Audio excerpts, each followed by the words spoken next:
if you've been here for any of the previous training, then for the last few years, I've been working closely with Lewis and the team. So generally speaking, if you've got questions, queries, etc., we'll answer those towards the end of the call, and we'll make sure you've got all the contact details that you need to get in touch.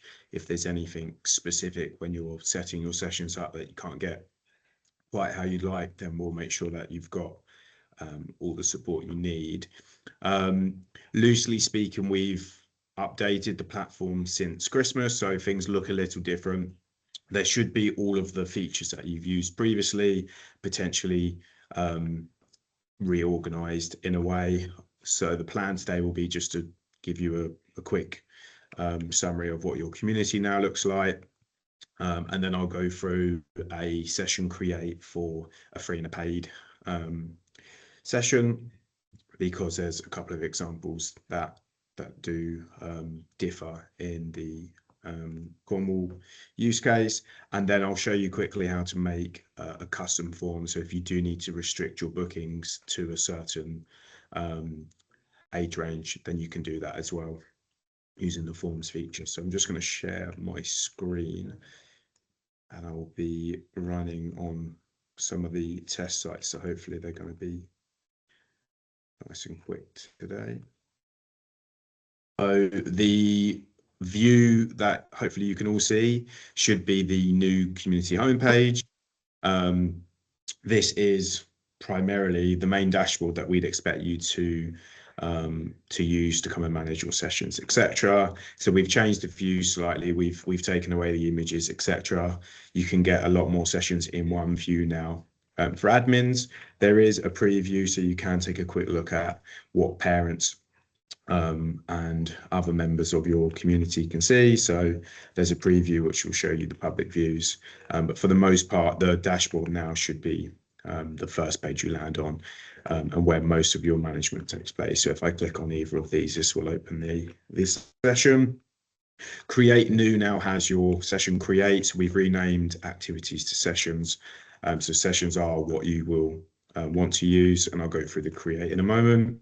Then you've quickly got a members area, which will have a list of everyone who's in your community. So if you need to make any team members an admin, visit the members area. There'll be a settings cog where you can make them an admin. The manage folder now has the news feature, so you can create and send news. The forms feature, which we'll go through towards the end of the call, and I'll show you how to create a copy of the form you need with age rules. And then you've got venues, which will be your locations or the venues that you've used previously. So if you've created locations or venues prior, then they'll be all within this list, and they'll show in the session create. And then you've got now a reporting view. So any downloads that you pull, registers, etc., they'll all show in your downloads page. You've got an analytics view as well. So after the delivery, you can come to the analytics view. If you select booking analytics, you should get some insights as to the types of users that have booked, the demographics. You can get a breakdown between male and female, and lots of other helpful information. Then you've got a sessions report. So this is really handy to use if you need to query bookings. So you'll get an overview of your sessions. If you change the filter to bookings, then you can query any bookings that have been made in the community. So you can search for the child's name if you've got a parent on the phone, for example. And then you've also got a custom reporting page. So if you've pulled activity exports before, you'll have access to the custom reporting view as well when it loads. So the sessions dashboard will give you some exports. The custom reporting has some activity exports, and you'll also have reports within the sessions themselves. So if you wanted an activity report here, you can select the tile and export that, and this will give you an overview of who's booked, who's attended or who's been marked attended, and the types of cancellations that you've received. If you need to update your community profile in any way, if you quickly visit settings general, you'll have what should be a fairly familiar view where you can change your logo, your banner, your community name, etc. So there's a few bits and pieces that you can update if you need to. And then from the dashboard, this is where you'd then create your session. So I'm going to go through that now.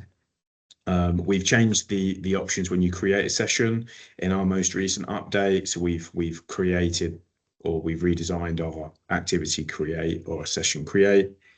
Everyone in Active Cornwall will have a Payments Pro plan ID or similar. The demo community doesn't, but you won't need to do anything on this page other than click continue. So click continue will take you through the activity create, session name, which you will have given before. The description, again, is a really handy place to pop in a summary of the activity day. You can add links to your websites if there's supporting information, etc. There's any information around the venue or the parking that you do want to share with parents, the description for the session will show on any result view, so it can help sell your session, and it will also be included on the booking confirmation. So parents will have an email every single time they make a booking, and the description will be included in that for you. Then you've got the location select.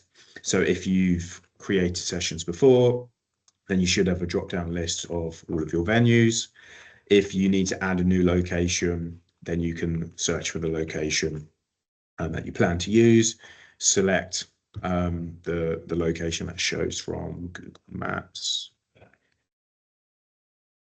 So select the location and continue. What we'll do behind the scenes is we'll make the venue or the location for you. If you are creating a session from another time zone, the system will select the time zone that you're in on your device. So if you're creating a session from Spain, for example, you'd want to bring this back to GMT standard time. As soon as the time zones change, etc., we'll handle that. But we have had a couple of occurrences where providers have been on holiday setting up and the time zones have not been quite right. So if you're running your sessions in Cornwall, then and you're creating them from Cornwall, then you'll just be able to quickly click continue on that screen. Then we've got the same options as the previous create, but we've got your audience options here, so you can change or add type of session. So we'll select by default the type of activity that your community is set up as. You can change that. So if you remove the option, you'll get a list of activity types that you can choose from. If you can't find one that fits, then choose activity holiday camp and you'll be able to continue. You've then got an age range tag, which we'll put on the result view of the activity. So when parents are searching, if people or if parents are using filters on the activity finder and they're putting their children's age in, if you do put the age in here, then we'll show that. What we don't do from this screen is we don't enforce that anyone booking needs to be, in this example, aged 8 to 12 years old. So we can, or you can create rules on our forms feature, which will let you enforce that. So that's up to you as to whether you really need to put the rule in place, but I'll show you how to do that at the end. Again, you've got ability level, agenda select, and some other accessibility options that you can multi-select in the list. There's a standard list here that you can click from. Any ones that are relevant to your session, you can select. If you don't need to specify any ability level, etc., leave it as it is. Continue. Then you can choose media or images for the sessions. So you can add a number of images. If you've got a video, some marketing material, etc., that demos what the session will look like, then you can also drag and drop or upload a short video here as well, and we'll show that on the result view on the finder for you. So you'll be able to go through and make the session more appealing with engaging imagery, etc. So if you do have photos of previous sessions or camps that you've run, pop them in here. They make the sessions look a lot better on the search. You've now got the option to select multiple organisers. So If you've got team members who are running the session, they need to take registers. Your classes are running over multiple days. What you can do now is you can select any member from your community. As soon as you create the activity, they'll have the ability to manage the session as well.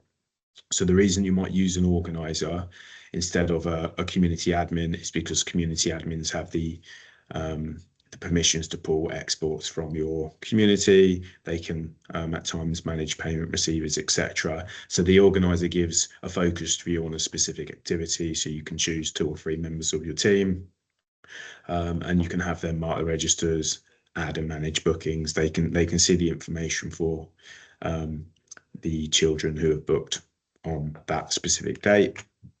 So you can select as many organizers as you'd like. The demo doesn't have any more users to select, but you can select 2 or 3 if you need.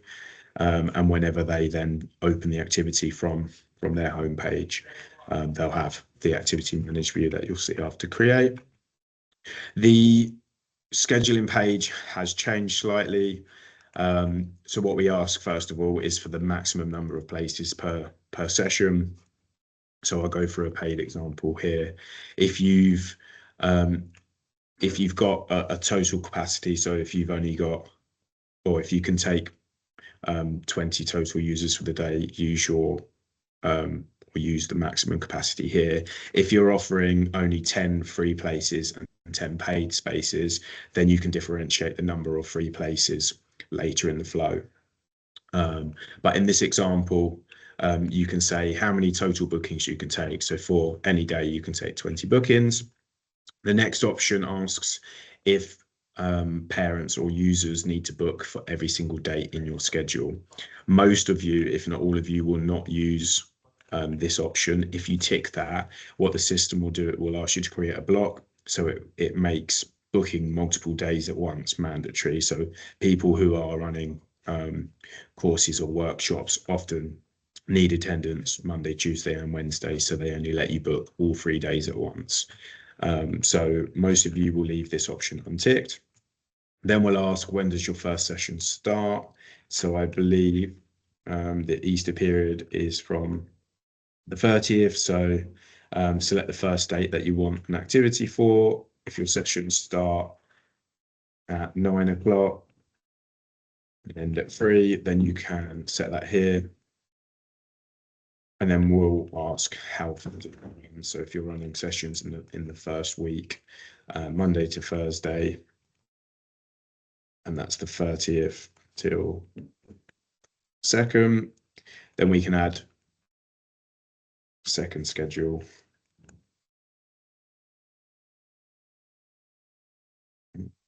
So there should be the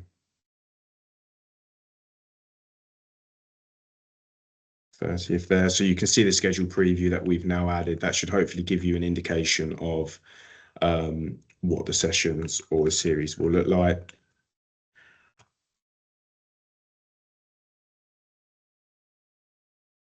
And then you can set the second schedule.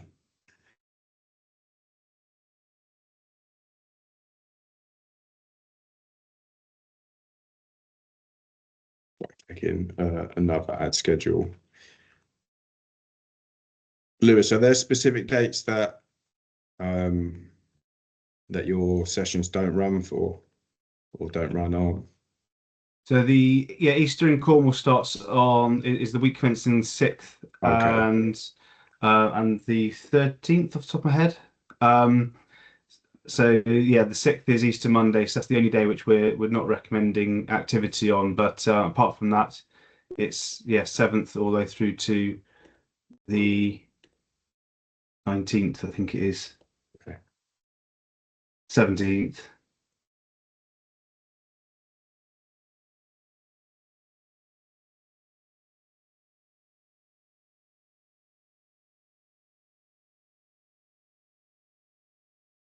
Is that the schedule that you'd expect? Sorry, this differs from another provider's schedule, which is, sorry, why I was doing the 30th.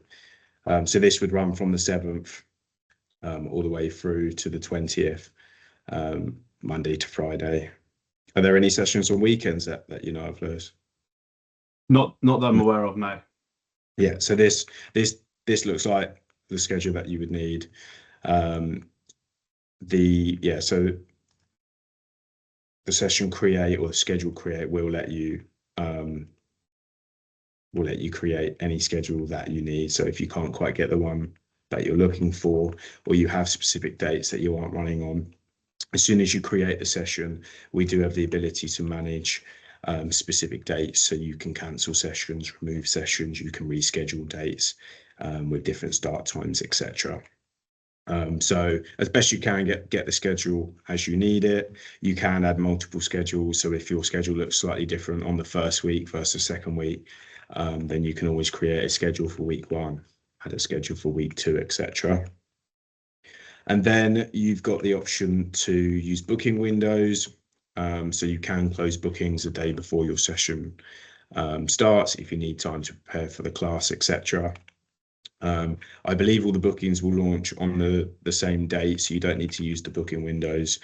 As soon as we finish a session, create, the sessions are hidden. So the sessions will be or should be unhidden on the date of the launch or bookings going live. Then we'd recommend that you choose waiting lists. So when your sessions are full, if parents do still want to be notified when there is a space available, the system will notify them if someone cancels, if you increase the capacity, etc. So make sure you turn the waiting list on. You've got the option to use check-in and check-out functionality when you record attendance. So if you do need to mark children as being dropped off and collected, then the system will give you an option to do that on the register as well. So we'll stamp the date and time at which someone's been marked on the site, and we'll pop the admin name or the organizer name on the record of the register for you. And then you can also check them out as well by doing check in or check out just once. We'll mark the attendance for you, and that will update all the analytics and the booking figures behind the scenes. Then you've got an option to use QR codes, so you won't need to use QR codes for your delivery. And then if you remember, you can select that your sessions will only be shown on Playwaze. So we'll make sure that regardless of the option you select, as soon as the session is created, they'll show on the Active Cornwall activity finder when bookings go live. And then you'll be asked to select a booking form. So there are existing forms that do exist. So there'll be most of you will see a Live Longer Better form, a HAF form for free places, and a HAF form for paid and free places. So there is a small difference between paid and free places and just free places. So the free places form only has a rule that enforces a valid booking code. When you have a paid or the paid form in place, there's not the same rule, but you can only book a free place when you give a valid form, because there's a discount rule that I'll show you in just a moment. So select the relevant form. If you have created your own form with a rule, then there'll be a copy of that form here as well. So I did set one up earlier for age 8 to 12. So I'll show you what that would look like after.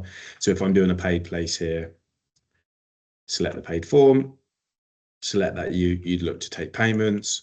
If you haven't already, you can connect a payment receiver in this flow now, or you can connect a payment receiver from your community homepage. We'd recommend that you leave pay online only on, which means that for someone to make a booking, they need to go through the Stripe payment gateway. If you leave offline payments on, then there's an option to skip the pay gate automatically. And providers that use that outside of this delivery would be then expected to potentially take payment when the user arrives, or they'll offer cash alternatives, etc. And then there's an additional management required of who's paid. So I would assume that most of you will use pay online only.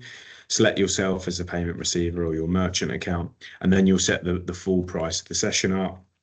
If you're offering add-ons, for example, lunch, and that has a price, then you can pop the lunch add-on in here. And then this is the option that you would need to select, so membership / eligibility discounts to set up. the ability to book for free with a valid code.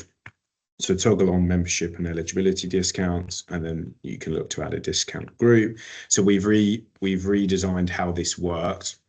What you now do is you select the rule that the user needs to be, or the discount rule that the user who's booking needs to be eligible for. So in this case, the free school meal discount rule has been set up for you.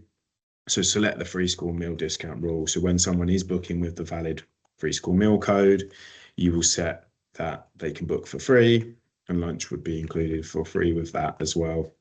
But by doing the setup in this way, you've got the option to charge for your standard price. You don't have to have lunch as an additional price, but you have the flexibility to then also charge for a lunch option as well. And then you would click finish. What we would then do is we would create the paid session for you. If you do only have a number or a limited number of places, for example, for free school meals, you would pop in here discount capacity of 10. Earlier in this flow, we set the overall capacity to 20, so you'd be able to take 10 paid bookings and a maximum of 10 free bookings, etc. So you'd be able to limit the number of free places that you're offering. As soon as you click finish, we'll then create the activity for you. So that will look similar to the one that I've got in front of me. As soon as you create an activity, it will be hidden. I've unhidden this example. It will be hidden. It's good practice to come and check the dates that you've created. You can have a look through the session itself. If you're creating a free session, I don't know if you want me to go through that quick, Lewis, but what I would do and what I could do is just show you in this flow, because all the steps will be the same. You'll just need to select the free places only, and then you'll have the session marked as free. And then you can add your lunch add-ons if you'd like. They won't have a price, and then you can click finish. So the free sessions are a little quicker or a little easier to set up. If there's anything specifically that you can't get right, then feel free to reach out. We're always on hand to help. The activity managed view should be the same. So I'll touch on a custom form quickly. Is there anything else in the create that you wanted me to touch on, Lewis?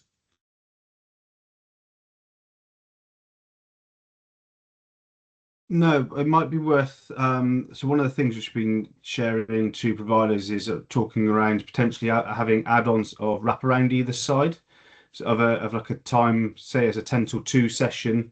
How could providers put on a show a wraparound of like 9 till 10 in the morning, and 2 till 4 in the afternoon? So I'm putting a cost to that. That probably the only other useful bit which we could share. So if there's a capacity to how many early drop-offs, I'm going to call it, that you could offer, you could offer an early drop-off price. If you want to offer early drop-off for free, then you could also offer early drop-off in here for free. If early drop-off for everyone is an additional price regardless, then you would be able to say that the early drop-off price is still £5 for everyone regardless. And if you was doing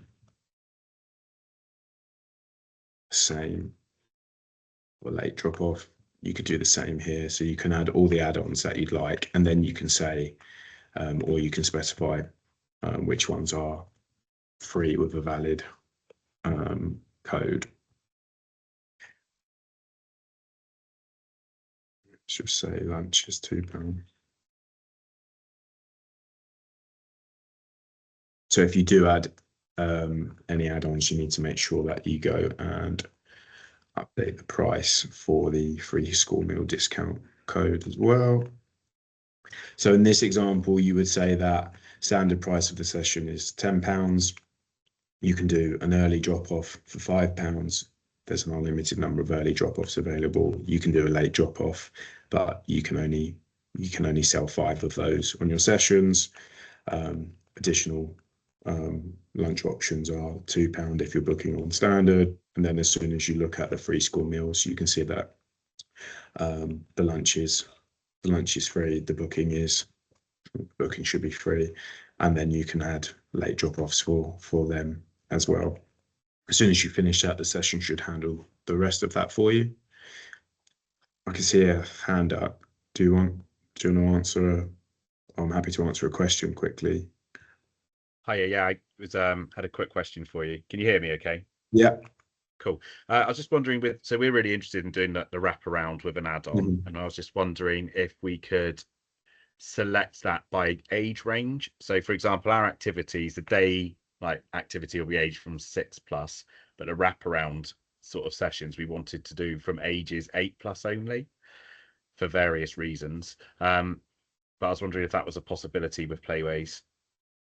There is a chance that we can do that. What I'd probably ask is that we get, or we catch up, or you get in touch outside of this call, just so I can take a look at that. Specifically, I don't know. I believe there might be a discount group that we could create that also has an age rule added, which means that you would only be able to potentially take a drop off when you are of a certain age. That one isn't something that I've personally seen or checked before, but it sounds potentially plausible.